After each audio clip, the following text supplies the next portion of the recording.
Okay. Come on, let's do it. Hi, guys. This is the Band Kids Touch Grass podcast. And today I have two of the most similar people that I know. I'm playing. You sure about that? Yeah.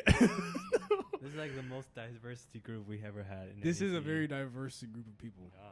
But no, why don't you guys introduce yourselves? Hello. My name is Hannah Miller. I am a third year classical vocal performance student at NEC. Wow, I didn't know that. Oh, sorry. Okay. Hello, my name is Louis, and major in violin. I'm the senior. Same studio with Sydney. With Chris. Yes, sir.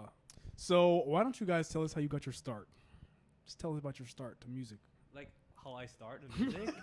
Yeah. I didn't get the question. No, like what's your start? Like how did you start music? How do I start music? Yeah. So basically, how I start music is. Put you right here. Oh yeah, like my mom told me the story how I start music is when I was young, like maybe an infant, maybe not an infant, maybe like 3-4 years old. They'll take me to a restaurant and there's Yeah. like a live performing, and I pick up those 2 chopsticks that I had and start to play, like imitating I'm playing violin. That's very cute. So my mom said, "Oh, maybe he's into violin." So that's why I start playing violin since I was 6, 7. Yeah, but like, yeah, like violin is like a toy for me when I was young. Okay. I remember.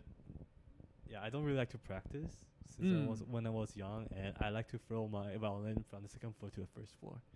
You like to what? I like to throw my violin from 2nd floor to the 1st floor. What? Like throw it out the window?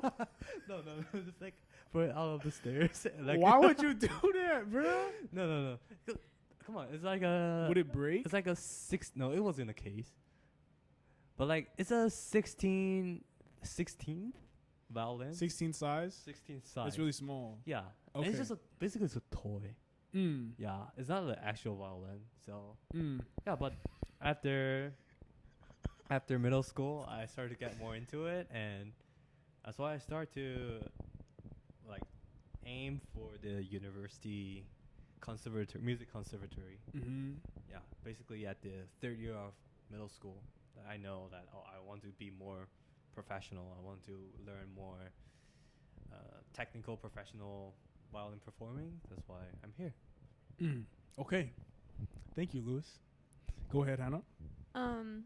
So I'm just gonna talk about how I got into singing because I Perfect. did play other instruments, but that's not important.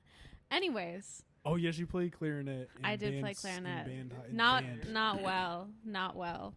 Anyways, so in about 4th grade, I auditioned for my high school's musical, The Music Man, and I didn't get in. And then, Bro, why does because Aislinn had the same story, bro? I didn't get in. Why are y'all getting rejected? Why is it like that you get rejected so much? Isn't there like a TV series about the? It wasn't that. It was just a musical at my high school, and they needed kids because it was The Music Man, and I didn't get in. I auditioned, did not succeed, and then my grandparents saw that there was this community theater near them that was doing a production of The Wizard of Oz. I think they saw it in like a newspaper or something. They had this like little clipping. They were like, "Oh, you should audition for this. Like it'll be so fun."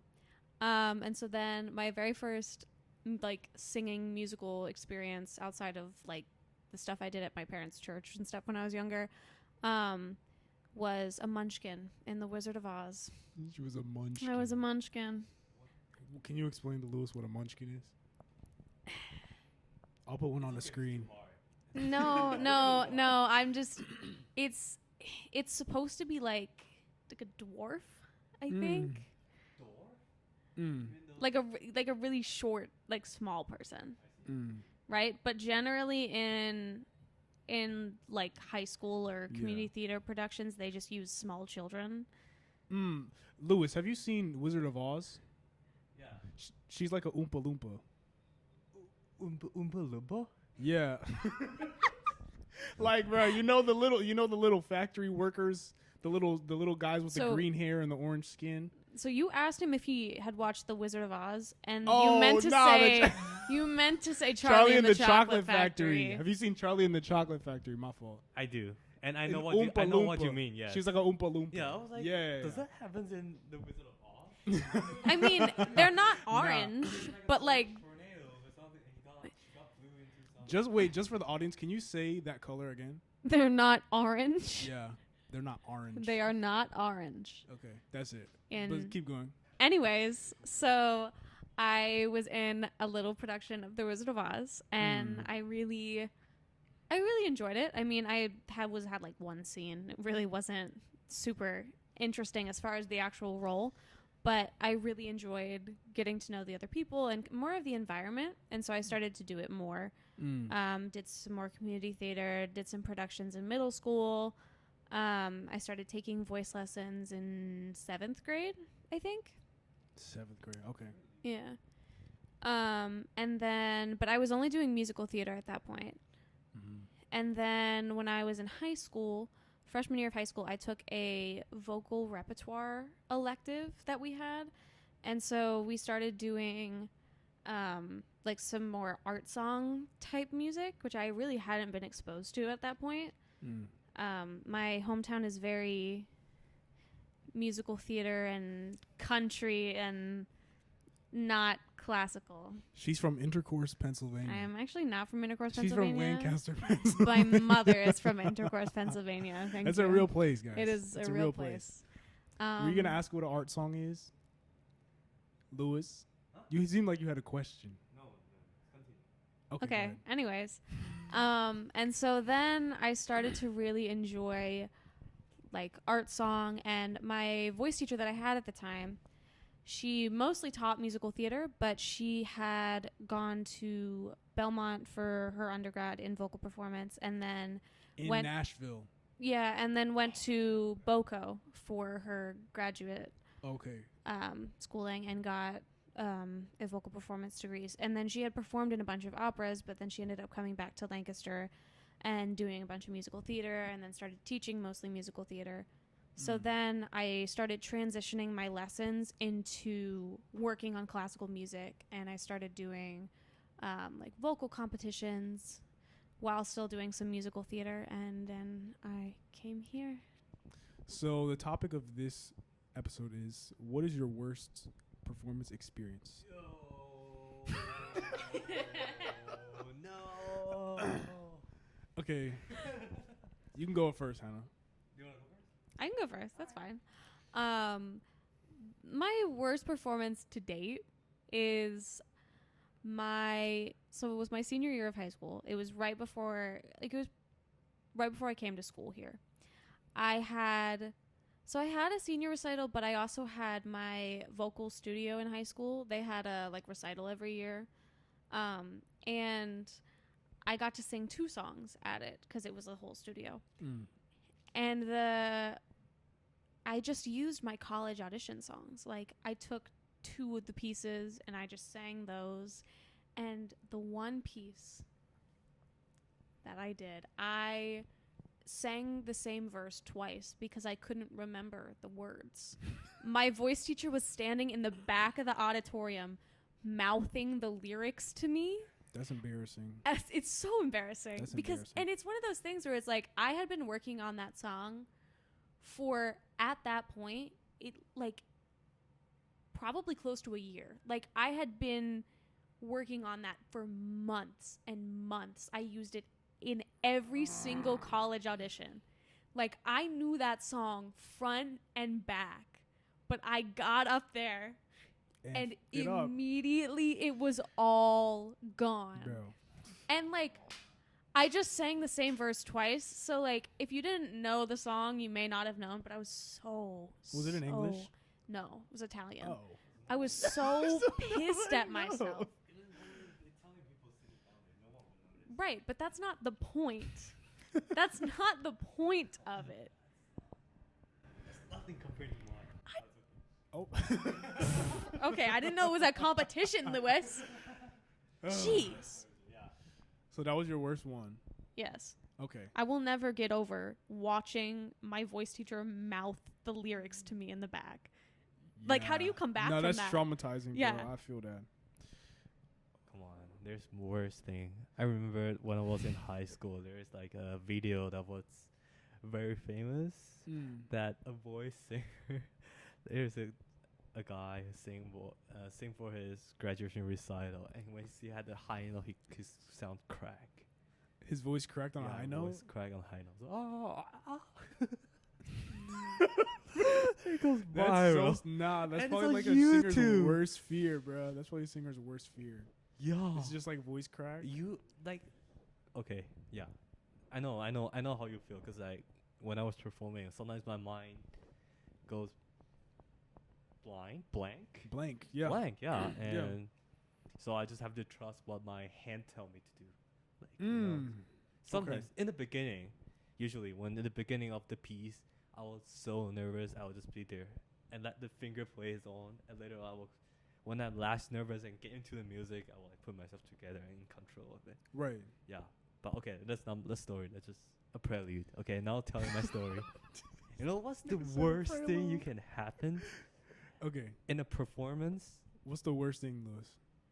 Is that you're playing a very beautiful piece. I'm playing Brahms number 3 sonata, the second movement. Okay. D minor. No, no, no, no, no. Well, it's the most beautiful piece from Brahms. No. Wait. Oh yeah. The Brahms sonata, yeah, Okay. second movement. Yeah. And the prettiest part is when it's go the double note, the high note. It was the prettiest part, and everyone who know that piece will know it's coming, and you will have the goosebump when it comes out. Or every time I heard some music, and it was before my university. So me and my friends, us three, a violinist, a violin, me, and a piano and a cello, would decide to hold a concert before we go to like a college. recital? Yeah, Like a senior recital? Yeah, like a recital, but just us three. Okay. And we choose to play, we call it Brahms night, because I play Brahms 3, Okay. and the cello player Brahms, and the piano player Brahms, and us three play Brahms 1 piano trio. Okay. So there are 4 pieces of Brahms, so we call it Brahms night. yeah. We all play Okay. Brahms. But like, oh my god.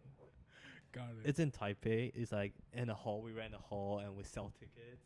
You sold tickets? We sold tickets. You made people pay? How much you make from that? It's cheap.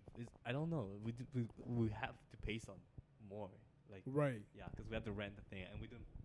No one really want to pay too much, so it's okay. Anyway, I was there playing the second movement, and when it goes to the most difficult part, like I messed up. It was so out of tune. That it makes the beautiful part looks like from heaven to hell. Oh my god! And I know, like, when I messed up, I panicked and just got worse later. Oh, It's just- you that, can't- no, yeah. that happens, bro. Yeah, when you know you mess with one. yeah, because you have to slide to the high note, like, but you didn't get there. It was like, oh my god! And then, but you have to continue. You have to, But yeah, yeah, the you have music to doesn't stop, continue, bro. but, like, the music doesn't stop for Yeah, anybody, bro. But like it messed up and I freak out and my hands out of control and the whole climax of the piece is ruined. Oh my god! Oh my god! Oh my god! But luckily, I think that is not on the internet. But people know it's me.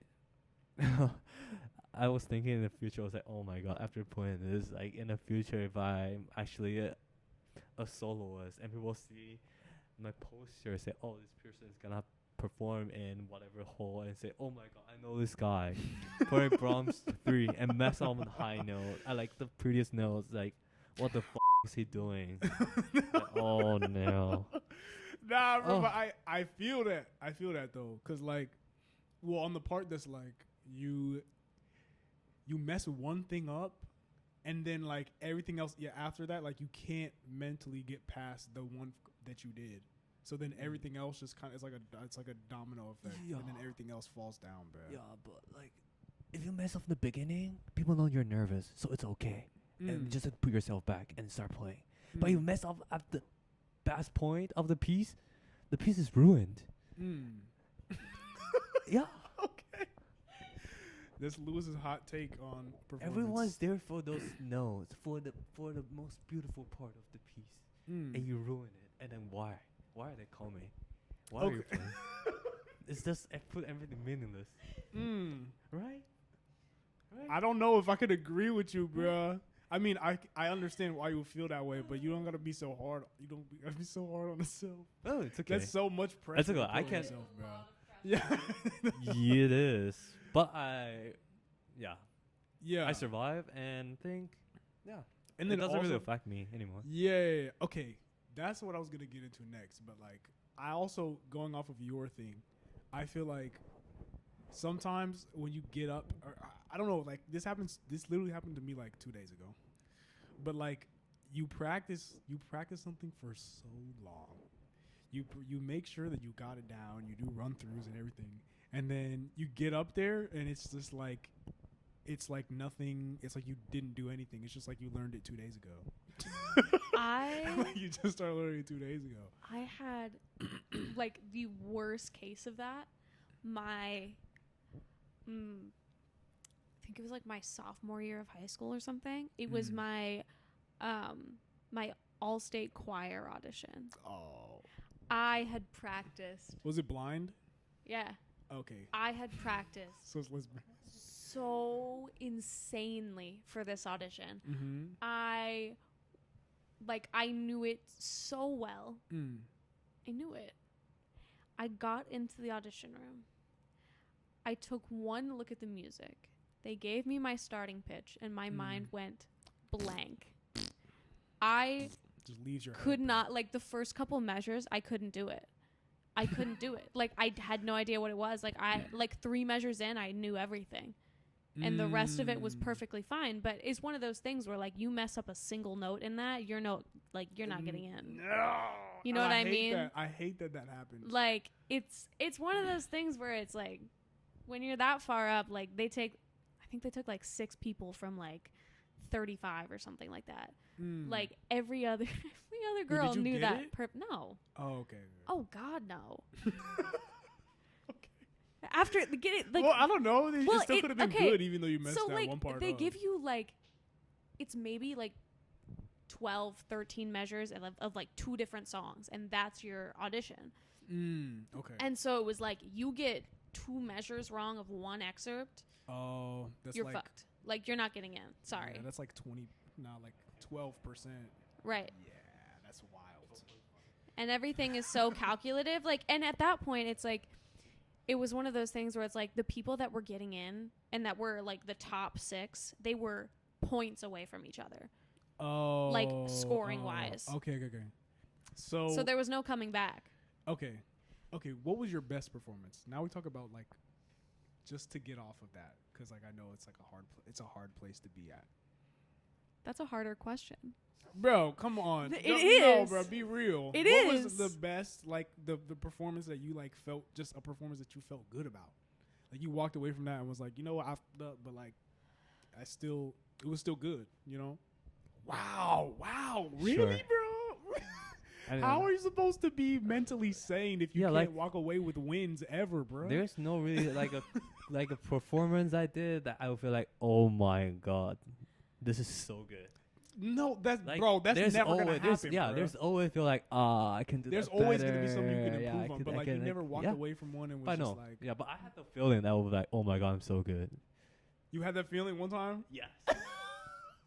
It's really? when I was in 5th grade. Bro, okay. No, bro, I was thinking that too. I always, like, all my experiences where I was like, I walked away from performance, like, yeah, I killed that, was when I was like younger than 12 years old. Exactly. So you don't know about what you're doing. So you think you're great. You think you're the best. Oh, yeah, bro. And then you get out to the room. I was in the competition, and I played it. I was like, because I played that piece for a long time. I use it in many different like competition and performing. I will remember I stayed out and I just playing it, and every people suck. I'm the best. You know, because I'm from a small town from Taiwan. Okay. And there's not many people playing violin. What about your brother? I'm better. when I was fifth grade. When I'm in fifth grade. I'm keeping that in, bro. Martin, He's you good, guys are he's gonna have really to fight. We are different. Our style is very different. Yeah. Okay. He's Okay. very good at a lot of stuff. Like It's like different. his It's sound. I like his sound. Mm. And yeah. Okay, so let me talk about the actual good one Mhm. that after growing up. I'm not sure if it's the best one, but the one I actually really enjoyed Okay. is what year is it?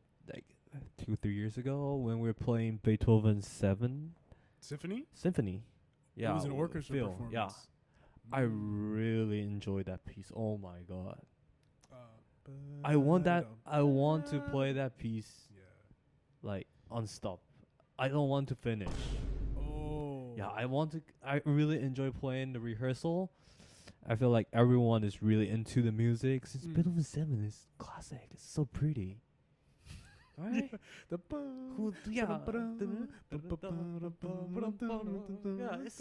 It's so fun. And there's a movie, and it's actually from a comics, a Japanese comics that talks about a girl who's learning piano, and there's a guy conductor, and they have like a film, like a TV series about it, and it's quite famous when I was young.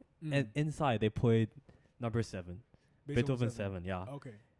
And it was like the greatest piece I ever heard. And so the thing like comes into my mind, oh, I really love this piece when I was young, and now I'm actually playing in Phil and solid group with a very good conductor.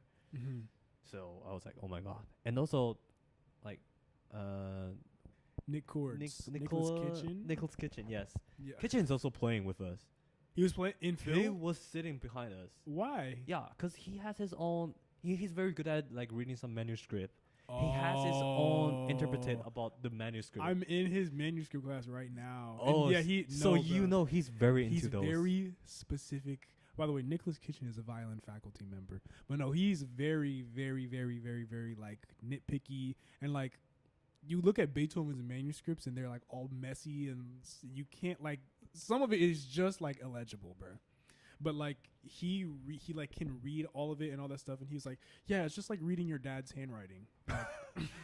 Not everyone's gonna get it, but like he just knows how Beethoven writes, so like all the scribbles and nonsense to him is just like clear. Yeah, everything that Beethoven writes has meaning in it. There's a lot of many different editions about the Beethoven symphonies. Yeah, and people all have different thoughts about what his manuscript is trying to tell. Yeah. And Kitchen is like very, very professional with this, so he's like contribute to like all our parts had his mark inside. Like so we have like he calls it a meme edition. Yeah. We had a lot like very clear notation on the he on calls the it score. The meme, like the manuscript expressive markings edition. I see. So like Yeah. He's just a big Beethoven nerd.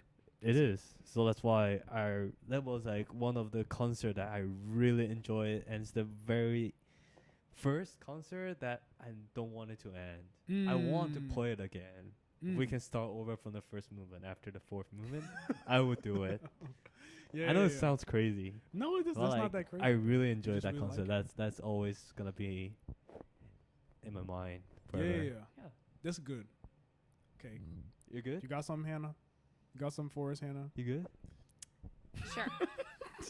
Look, I feel like I get to the point where I'm very hard on myself, and I do better thinking about performances after I talk to other people. It's less of like I walk off and I'm like, oh wow, like okay, that was good. Because immediately I'm just going through like a million things I could have done better, which is something I should probably work on a little bit. But that's its own separate issue. That's typical, yeah. Right? And so I think it's better for me to go talk to people that I know understand what just happened. Unbiased like opinion about it. That's kind of. Right.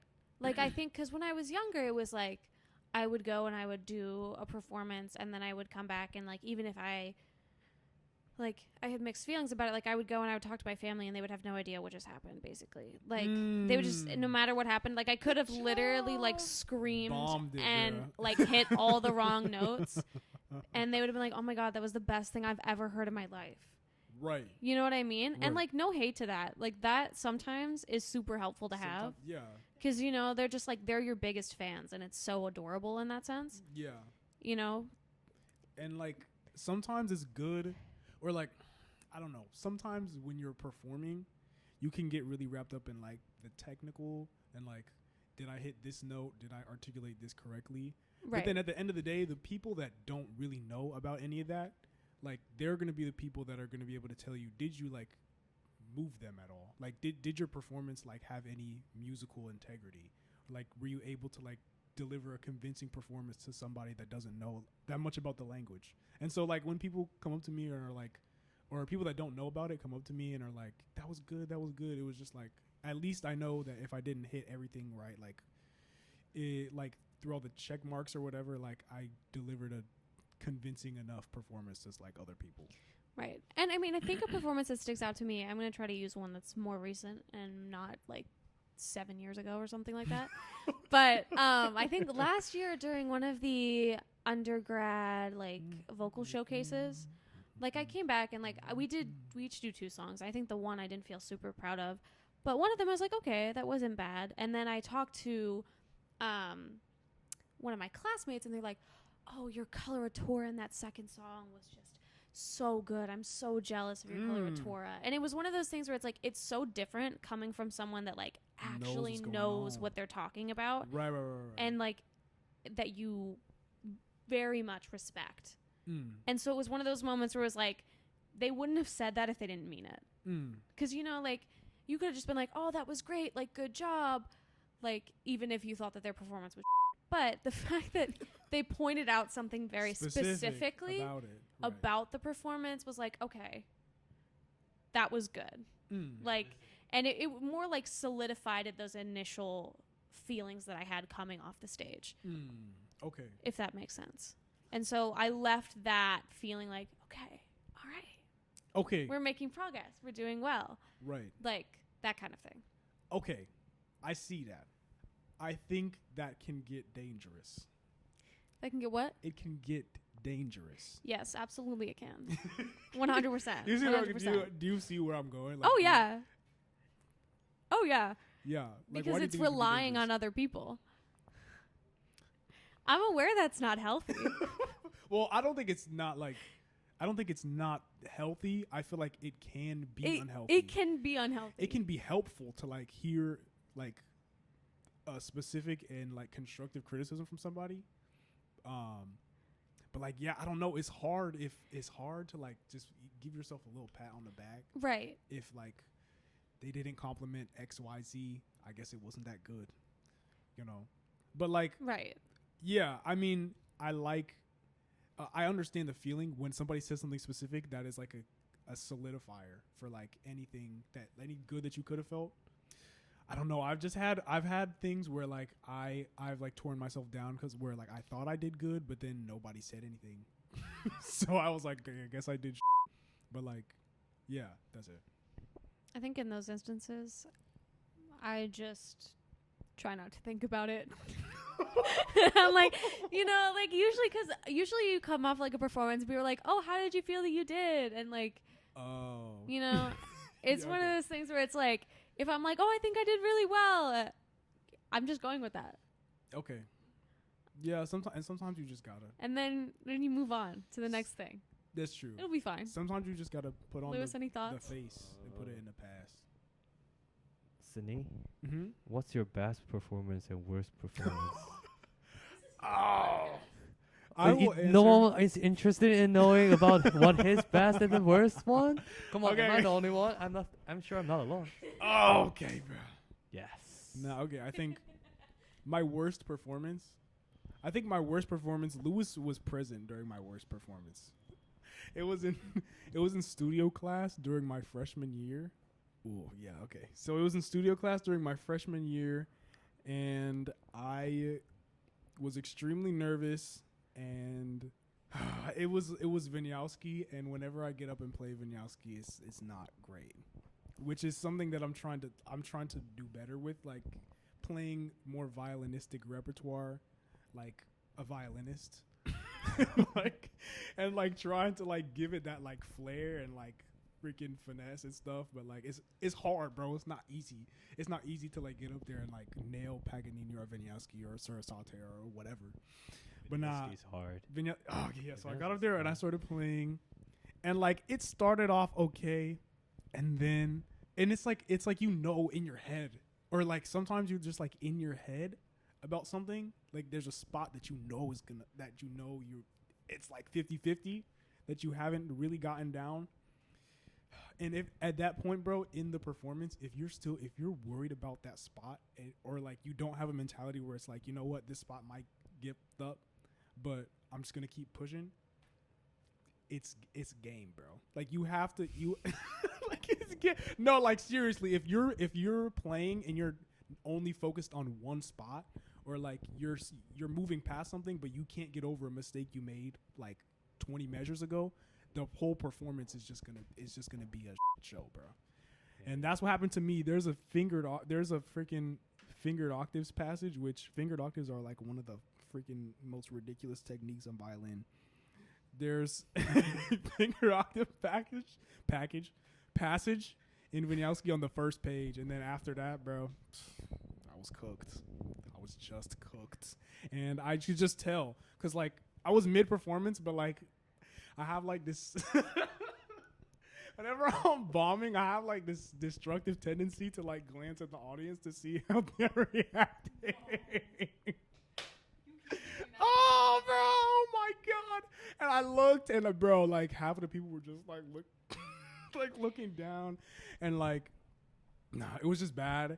And I think I've had, you know what, now, like, I could have a performance like that, and, like, in, like, the next day, I'll be like, you know what, that sucked, but, like, I'll keep pushing, and, like, you get over it. You get over it faster over time. But, like, that stuck with me, because that was the first one where I was just like, oh, my God. Like, I didn't talk to anybody for, like, 2 days. You're laughing, bro, but I'm serious. went into hibernation. I'm serious. I really just, like, bro, I took, like, a 6-mile walk, like, right after that. I walked like to Seaport, bruh. For real? I walked to Seaport because I was like, think about what you just did, bruh. And I just, oh my God, no, it was ridiculous. And like you learn to be less hard on yourself, but like that was the first time where I just really, really f***ed up, and I was really embarrassed. And yeah, you cannot be looking in the audience during bro, that shit, especially with your colleagues. Bro, and you know what? That's something I noticed that singers do, bro. Singers do that too. They don't even look at the audience, like, and they just find something in the audience or in the auditorium, and they just stare at it, bro. And if I'm in Williams, I'm staring at the clock. Yeah. Immediately, it's the clock. Yeah, it's the clock. There's a clock right there, right in the center, right above everybody's heads. But that's also, like, that's what I was taught, like, growing up in musical theater. They're always, like, in auditions, don't look at their eyes. Like, just look above them. Look right behind them. So it's not like you're looking up at the ceiling, but you're not looking directly at them. I mean, not everybody follows that. Some people are like, no, you should look in their eyes. Like, you know, interact with them. You're singing to them, bro. But then some people are like, don't make them feel like they have to react. And so it depends on who you're talking to, because I've heard both. Right. I think, but it's easier for me to just look right above their eye line. Yeah, and like I don't know, and like, oh my God, some people don't look at the audience because of the reason that you said, like you don't want to make them feel obligated to like react in some sort of way. Yeah. But I feel like a lot of people don't look at the audience because it terrifies them. That's why I don't look at them. That's why I'm scared. I don't do it either. But like you should, like low key, you shouldn't be scared. You shouldn't be scared of the, like you're delivering something to them. You're like it's supposed to be like you're handing them music, or like you're sharing something with them. That was one of my favorite things about like musical theater productions. You couldn't see them. You could only see like maybe a couple people in the first row. Like they weren't even real to you. You could pretend like they didn't exist. Yeah, they're in the dark. know, There's bro. so many bright lights coming at your face. Yeah, bro. You can be Like, of it's two just minds like- about it, bro. It's not even real to me right now. Like, you know they're there, but like Yeah, you can't bro. really see and you can't see their actual faces. So like if you mess up, you can't see those expressions. It's beautiful.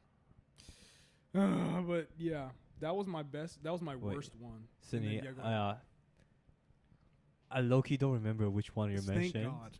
Thank God. I don't 'Cause- remember. Okay, first, I don't think you have to be scared while playing like messed up in front of the studio, because that's what people do. I mean, maybe just in our studio. In the studio, I don't know. No, Marion everybody studio, messes up in I'm pretty studio, sure bro. Marion. It should be a safe place. But I'm like, sure the Marion studio, they don't do that. Maybe in what? Marion studio, they definitely don't do that. They don't do what? They don't mess up. Oh, I heard that is very tense there, but yeah. our studio class is very chill. Yeah. I messed up all the time, and everyone do. And I think the best thing about the studio class is, at first you got to hear like feedbacks from the other Chris, people. Yeah. Yeah, not just from Chris, but Right. also the other like your studio mates. Mhm. And some of them really gives me some like ideas that Chris didn't mention. Because like, you know, everyone hear the same thing but in different perspective, so it will Mhm. give you different like opinions. I think that's very helpful. And the Mm. second thing is, it's like you're playing in front of your studio mates, so Yeah. it's not in front of the audition like Random a people. professor or someone. It's okay to mess up. And come on, Chris know you. Chris know how well you play. If you mess up, I always mess up in the lesson, so there's nothing you have to be shameful playing something Yeah. wrong in front of your professor. Like Yeah. so just it's okay. No one really remembered. Mm-hmm. And I can't recall like anything you played bad or something. You messed up. I don't know. 'Cause like come on. Oh, that's so sweet. Thanks, Lewis. I've I said something very appreciate mean. that. No one really give a if you play it wrong or right. And that's We just- another thing. We just want to leave. No. No, that's Like this, I see the studio class. no. Come bro. on, stop playing. Stop playing shotgun. No, it's so long. Let me leave. Oh my God, bro. And I think that's another thing is that like you have to commit ego death, bruh. And it's hard because, at least for me, because like, okay, because sometimes I'm in a space where it's just like, I'll have a shitty performance and then I'll walk around the next day and be like, oh my God, everybody knows that I fucked that thing up. I will have this, I will imagine that everybody is just as concerned with how shitty I did as I am, which is just false. Everyone is like, is probably going to forget about it, or like they're not going to hold on to it like you're holding on to it. You know what I'm saying? Like when I fucking rapped at Aislin's party, I literally was like, oh my God, I'm never going to live this down. But I realized that was embarrassing, but nobody cared. Nobody cared. Really? Nobody gave a fuck. And that's why it's coming. I feel like you have to like be it's a little bit egotistical to have sort of like that emotion about it. Sometimes it can come from a place of like having an ego about I should be this, I know I am this in real life, but like Yeah. Sometimes But I know you. I feel you because like that was me, like freshman year, sophomore year. But I start to feel like actually it's okay to, because like when I first got here, I was like very new to this place. I don't know anything. I don't know anyone. I don't know nothing about America. So first time I come here, I don't know nothing about the music school. I came here blank. Like I don't know clean anything. slate. Really, I don't even know where the dorm is. It's brand new. When I came here, it was the first year. I went in front of the Jordan Hall. Like, this is my new house. No, I went no. Cause like I went in front of the Jordan Hall and I look at the 33G, which was the old dorm. Now it's a practice room right now, and it was under construction. I was like, "Where's my dorm?" And I walk by and people walk in and say, "Oh, do you need help?" I was like, "Yeah, do you know where I can check in? Where's the dorm?" It's like, "Oh, it's right there, a new building." I was like, "Oh, there's a new building." I know bro nothing. did not do but, any research, bro. Just audition. I do no research. I didn't even know. Like, I had an NEC email. NEC email? I didn't know. And I didn't know, so I didn't get any he information. didn't know he had a school email. Yeah, until I get here. And until the day I talked to my RAs, which is also Taiwanese. Oh, Yeah, okay. but she graduated a very long time ago. And she told me, "Oh, how do you prepare for your audition for the not audition, like the Orchestra audition?" Yeah. Oh, you had I was no idea. What? I was like, my god. orchestra bro. audition? It's like, yeah, it's you Bro, have you need audition. okay, orchestra audition for freshmen, you have 4 excerpts and 2 solo pieces. And he had no idea. No idea. I was like, oh my god. So I didn't even attend the opening, like school opening conversation. Like didn't have a Jordan. They have it in Jordan, right? Convocation people where they were ring like- the bell and I never joined. I was in the practice room, learning yeah, my I feel like a lot of excerpts. people don't go to that. I was though. like, oh my god, I can't. I have to learn it, and I just know that like my audition will be in 2 days. you had to learn Don Juan in 2 days? Huh? I know. That, like my audition will be like in 2 days. I know, but you learned Don Juan in 2 days? I learned everything in 2 days, and trust me, I didn't do well, but it's okay. He did well he did well enough. Because symphony, even if you don't play, you still get a seat. and Yeah, it symphony's the doesn't really matter. lower for like underclassmen. Yeah. It's not gonna. If you play so well, you're gonna be a concert master. No, there's no freshman concert master, so they don't really care. Yeah. Yeah. I just put at the very back seat, but it's fine. That's okay. Yeah, bro. it's okay. He got a spot. Yeah. He got a spot. That's all that matters. Yeah. man. Sorry, I go very far. What was my intention of talking to this? I know nothing. I feel very self-conscious Yeah. about people hearing I play. Mm. Because I feel like, oh my god, everyone's so good. Why am I here? Mm. And I like, but yeah, it takes me 2 years to realize, 2 or 3 years to realize, no one really gives a Yeah, bro. Nobody cares. no one really cares. Nobody Even they cares play about like shit, bro. you play around nose, they're just like, yeah. Well, Yeah. so what? Like, they're so busy about their life. Everyone's so busy about their life. Yeah. Right, bro. Yeah. Do you feel like an imposter sometimes? Like in what way? Just like being here, bro. Being around greatness. Sometimes. Elaborate. That's not true. Okay, go ahead. I mean, I don't know. I think it depends on what we're talking about. Like, I think sometimes I have some imposter syndrome and stuff about things like theory and solfege because She's a singer. We talked about this last episode, which you should Right. watch. Because I came into NEC basically similar to Lewis as far as solfege and theory goes. I basically knew nothing. Yeah, that's how it typically. Yeah. Like I had taken a theory class in high school. My teacher was kind of so like I learned some basics, but like I should have been in fundamentals. But we didn't have a fundamentals course at that time. We have one now because I Yeah, that's complained to right. my voice teacher enough that he's on a board for something, so he talked to them and they brought it back. They used to have Wow. Right. They got rid of it. They just changed. Your ear is very weird. Yeah. So our year we came in, I desperately needed the fundamentals course more than anything. We didn't have it. I was in Theory 1 courses with people that had gone to all these different pre-colleges, had all this different kind of experience, and I was just sitting there and I was like, why am I here? Like my teacher, my freshman year AC teacher or theory teacher was this sweet lady, but she's a composer. She had no idea how to dumb it down for me. And I was sitting there and every class I was just staring at her and I was like, I don't know what's going on. And I barely scraped my way through that class.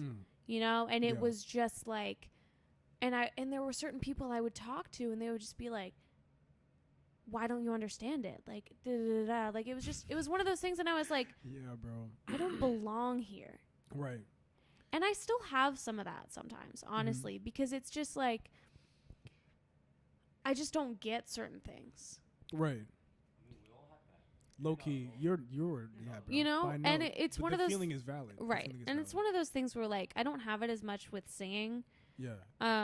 because I know, and that has more been like I've gotten better with that. I've been in therapy since I got here, and that helps. Go to therapy, guys. Anyways. You think you don't need it. You need it, bro. You do. Your friends think you need it too, You bro. do. Yes. Anyways, but I think as far as, you know, my lessons, like I can see the improvements. Like I understand what's going on when my teacher talks to me, and I can see how things are progressing, and I know what I need to do. But as far as theory, there were times where I felt so lost that it was just like I felt like I was drowning. And I was just like, I don't even deserve to be here. I should just drop out. Like, this isn't worth it. Okay. But I'm still here, guys. I didn't didn't drop out. No, listen. And she makes a point, bro. Like, feeling like you don't belong is like, at least from my perspective, it's enough to like make you like really just want to quit, bro. Like, it's enough to like make you question like everything you know, and it sort of like diminishes what you already do know in a way. But I don't know how to say it. I don't want to say don't quit, because sometimes like Never back down, never what? Never give up. But bro, listen, if you feel like an imposter, just know that everybody else, no matter how good they are, bro, everybody struggles. Everybody feels like that to some capacity, and like it's not just you. Like, everybody's secretly battling their own thing, bro. To finish off, what are you gonna tell the people that feel like that? What are you gonna tell like the freshmen coming in that are having experiences similar to yours or yours?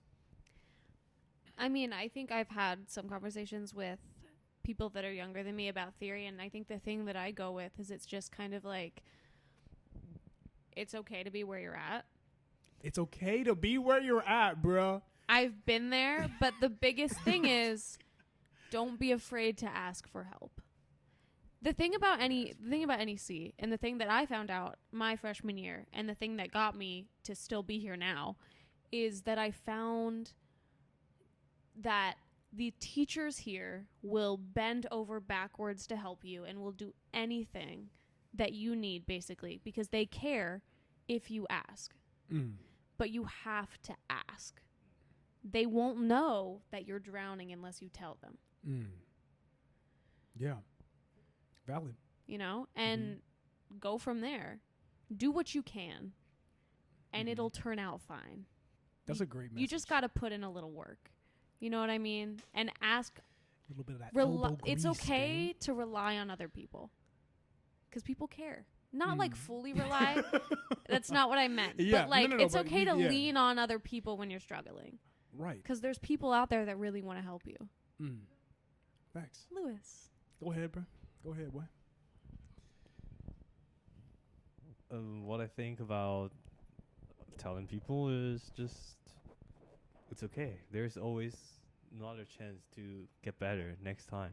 I mean, for the performance-wise. And no one really cared so much about how you messed up the piece. No one really care. Like, no one really think about it or like laugh about it, because like we all know it is difficult to play in our instrument, to sing, to play violin, whatever. We all know it's very hard, and we all know there's some time that we don't play that what we think we can. Like, we're not playing the best that we were practicing. So, but it's easier to say than do it, then really let it go after you mess it up. Right. But like me, I messed up many times, so I'm used to it, and I can let it go easily. Yeah, but like, just don't. You don't need to put so much pressure on yourself. Just take it a on the lot chin, of things bro. you just Take it have on the to go chin. over yourself. It's not like don't feel like other people will like judge me or like think I'm worse. I belong here. No. You do what you think is the best for you. You improve. You learn from your mistakes. I think that's more important than anything. Yeah. You learn, bro. Thank you for watching. Thank you. Thank you for Hannah and Lewis. I'm gonna put their socials up. Have a good day. Bye-bye. Bye. 4.